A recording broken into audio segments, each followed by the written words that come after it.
Hello, everyone. I'm Ginger London. I'm excited. I hope you are too. We are well into the first month of the new year, and already it feels like it's been a year. So much has happened in just these few days into the first month of the new year. And so, as you know, we are celebrating 10 years with the Gotta Get Myself Together. It's 10 years of online challenges and courses. I can remember the very first challenge. It was 45 days, the very first one that I did on Facebook. And so I decided to go back and bring it all back to the landing, to the old landmark. And we're doing the 45-day challenge um, now for this new year to celebrate the 10 years, and it's 45 days. And so we're into week two. We are wrapping week two up where we're talking about a new year, a renewed you. And so if you made any type of resolutions this year about improving yourself, doing better, making the necessary changes in your life so that you can be the person that God created you to be, or be a better person, or a more matured person. And better is not always because you're in a bad place. Better could be moving to the next level. So I want to talk to you about 5 signs that you are ready for a change. 5 signs that you are ready for a change. When you look at your day-to-day life, it can be all consuming. The minor details of our days define our schedules, while we allow our brains to operate on autopilot. So even though we might schedule some things, and our day-to-day details will say, hey, I'm going to do this today, I'm going to do this today at 12, I'm going to do this at 4. Sometimes when we look at it, our brains are on autopilot. Although we write down what we're going to do, sometimes we just go along with what we've been doing day after day, week after week, year after year. And so sometimes the need for a change from that continuous cycle is usually right in front of us, is usually screaming for our attention, but we continue to miss the signs that life throws at us that we need to make a change in our lives. So I want to talk to you about the 5 signs that are the 5 signs that are probably missing, or you're misreading in your life about making a change. And the first one is you think about it. I know that sounds like a little elementary and a little easy, oh wow, you think about it, but you do. You think about it. You dream about a different job, you dream about a different home, you dream about a different way of life. Everything that you possibly ever hope for in life, there's a dream that's usually attached to it. So a different anything probably means that you should take the time and the steps to make that thought a reality. So that means that you have to go a little bit further than just thinking about it. And you have to take the necessary steps. If you don't know what those steps are, then you have to get some help. And you have to say, hey, what is it that I need to do to make XYZ a reality in my life? And sometimes, or most of the times, when you're not real sure about what you should do, because if you've been living the same way for a number of years, it's almost like a habit. And so it's hard to break habits sometimes. Even in our minds, we're used to thinking a certain way. And when it's time to take on a new mindset, shift our thinking, it's a struggle because we're already accustomed to thinking a certain way. So you need help in that. And so I can help you with that. We have mindset programs that you can take, or if you're a self-study kind of person.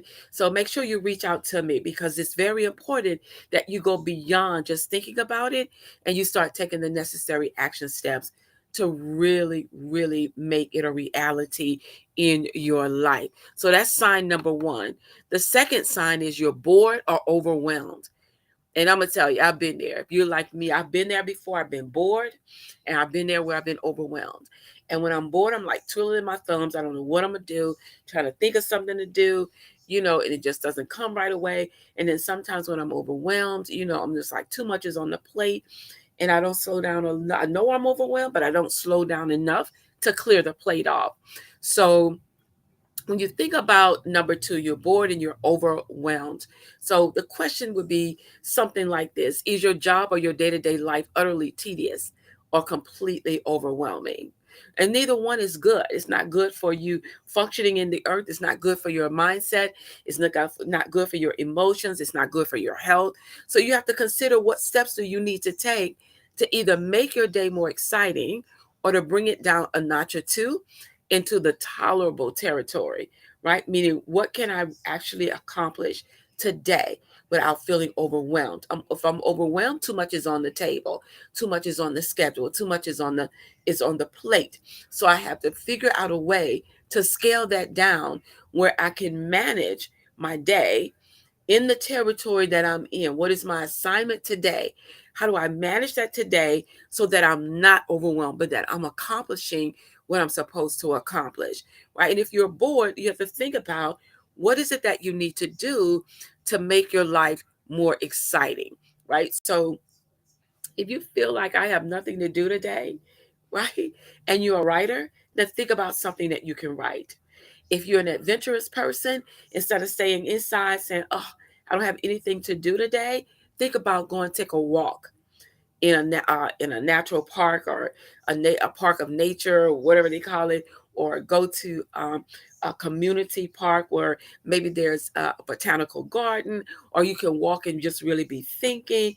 You can see different things, or go to an event, in your city. Maybe there's a festival, or maybe there's an expo of some kind. Do something different that will put excitement into your life. You'll be surprised when you try certain things for one time, you'd be looking for it to happen the next year, right? So if you live in a city like I live in, then what happens sometimes, not sometimes, but we have a lot of festivals and events that we can go to. All right, then number three, you need to strengthen your weak points. And I know, hey, wow, okay, strengthen my weak points. A lot of times we focus on, all of the things that we're strong in, or the things that we're good at. We spend a lot of time on that. We showcase all of that. We talk about that a lot. We do it a lot. But still, we have weak points that we need to improve on. And at some point in life, we have to focus on those areas so they can become strong. So if this is the case for you, you should consider what changes you should make that will force you to overcome these weaknesses. What are the changes that will force you to overcome these weaknesses? So, if you're a business owner and you're not good at keeping records, you're not good at documenting your income, you're not good at making sure that your expenses are documented, then you have to ask yourself, what changes do I need to make that will force me to improve on these weaknesses? So when you do that, it means taking on a new project at work, or it may be looking at a new type of way to keep records. If you're a business owner, entrepreneur, what's a new way of keeping up with my expenses? Find something that will challenge you, where you get out of tossing the receipt on the side, or putting it on the desk, coming back to it to find out you don't know where you placed it. What change can I make that will force me to overcome that weakness, right? If um if you're if you're looking for a new job and you're not good at maybe writing your resume, you try out for something different, you want a new job, but you don't go for it because you're not good at writing your resume. Well, what change do you need to make that will force you to overcome that weakness? And the change for you might be, instead of you trying to write it, then maybe you need to go ahead and invest in paying someone to write the resume for you. It sounds simple, uh, uh, you know, right now because you're not doing it.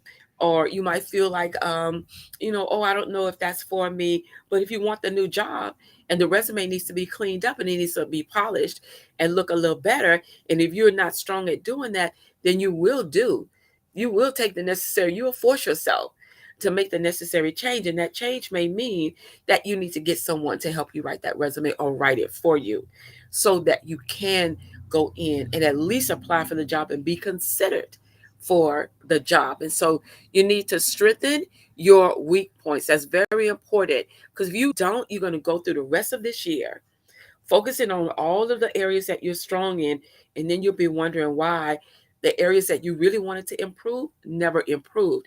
It will be because you didn't give them attention. So you have to give those weak points in your life the necessary attention so that there can be some improvement in your life. You want this to be a new you, or the theme this week is a new year, a renewed you. You want this to be a renewed you will have to strengthen your weak points if you want to see something different in your life. Number 4, you feel undervalued. You feel undervalued. A lot of people will wave their hand, amen. I feel undervalued. You spend your days working hard only to feel like nobody noticed you. Nobody's listening to your teaching if you're online ministry, or nobody is buying your products if you're an entrepreneur, or they're not signing up for your services. Nobody's listening to your online radio shows, or they're not listening, watching your Facebook live streams, your LinkedIn live streams, or your Instagram lives. You feel like, okay, I'm putting in all this work, but nobody's paying any attention to me. Nobody is. There's no. Apparently, they don't think what I'm saying is of value, right? So you feel undervalued. Don't allow your self worth to be dictated by others in this manner, right? Don't allow your self worth to be dictated by others in this manner. Start making the changes to either show others that they should be showing appreciation to you, or look for um, the right people, the right friends, the right connections that will show their appreciation for you, right? If you feel like, hey, I got this online ministry, I'm teaching every Monday, Wednesday, and Friday. It doesn't look like anybody is signing in to watch me when I'm live, when I'm doing a live stream, or I go back, nobody's watching the replays. What is going on? Because I know that I'm supposed to be teaching this. I know that I'm rightly dividing the word. Or if you're teaching business strategies or principles, same thing. Nobody seems to be looking. Nobody's watching. You have to either make changes so that others can recognize that there's value to what you're doing, or you need to connect to other people that's going to appreciate the gifts and talents that have been given to you, and that will appreciate what you're supposed to be doing in the earth. That one is very important. You don't want your self-worth to be defined by people who don't appreciate what it is that has been entrusted to you. And sometimes you feel that way because you haven't made necessary changes. So if you're doing live streams, right? Um, and you say, oh, nobody's coming on when I'm coming on. And no, it doesn't look like people go and watch the replay. They don't do any of that. Then the changes you may need to make is, number one, look at what time you're streaming, right? Are you streaming at an hour where everybody's probably at work? Or most people are at work and they probably can't use their phones, or they can't prop the tablet up to watch you, while they're on their job. They may not have that type of, may not be working in that type of environment where they have a little privacy in a cubicle or in an office where they could actually put an earbud in and listen to what you're saying. If that's the case, you need to reschedule at a different time. Or if they're not watching the replay, well, why aren't they watching the replay? Did you share it again? Did you repost it? What did you do? No matter what it is, whatever you're doing, make the changes. Look at what you're doing and how you're doing it, and to determine if you need to make changes in times, presentation, whatever it is, so that people can pay more attention to you and begin to appreciate you. And if you do that and still the things are the same, then you might not be in front of the right people. You might not be connected to the right group of people, the right set of friends, whatever that will show the appreciation. But you have to discern that, because only you know what you're doing, when you're doing it, and what the feedback is that you're getting. And then the last one is no joy. You will know that you uh, need a change when there's no joy. Everyone needs joy in their life. And as a believer, we know that the joy of the Lord is our strength.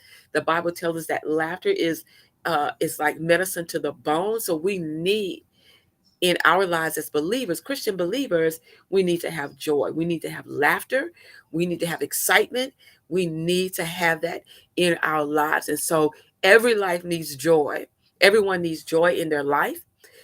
If there is absolutely nothing in your day, at home, at work, that is sparkling joy for you, then you need to find that joy.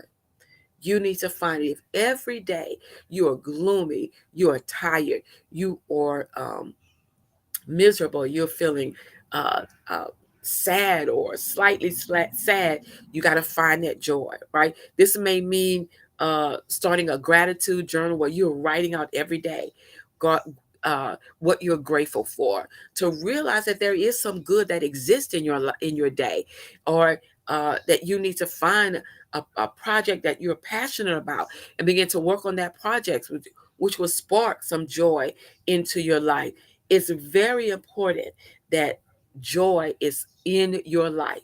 You do not want to walk around feeling sad, feeling uh, uh, uh, tired or sluggish or unhappy. You do not want to walk around feeling like that every day of your life.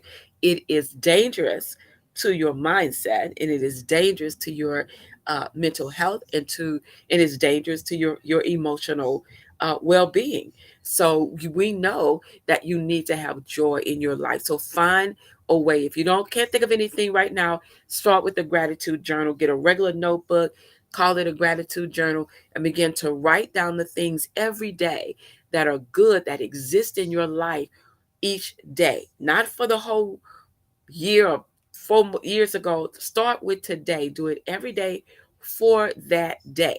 Only think about that day. What was good that existed in my life today? Document it. And the more you do that, the more you create that gratitude journal, you will see that there are things in your life that you can find joy and happiness in those things being present in your life. So the five signs again that you are ready for a change. Number one, you think about it.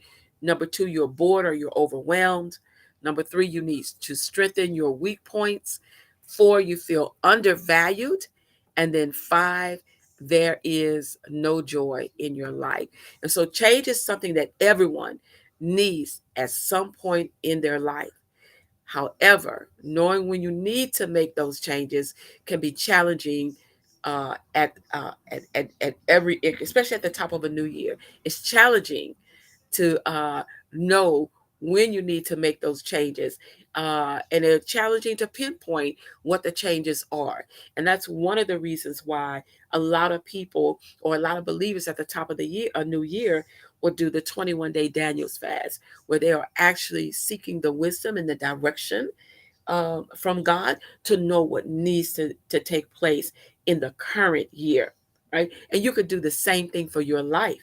You can go on a fast and you can pray and ask the Holy Spirit to reveal to you what are the things that need to change, right? So that you can pinpoint them and begin to work on them. Sometimes we get caught up in the day to day life that we overlook the obvious that we need to change. We need to stop and listen for those daily hints and for those uh, things that are right in front of us that indicate that we need to change. It's important if you're going to get yourself together and if you're going to make sure that this is the best year that you've ever had, then you have to pay attention to the five signs that you're ready for a change.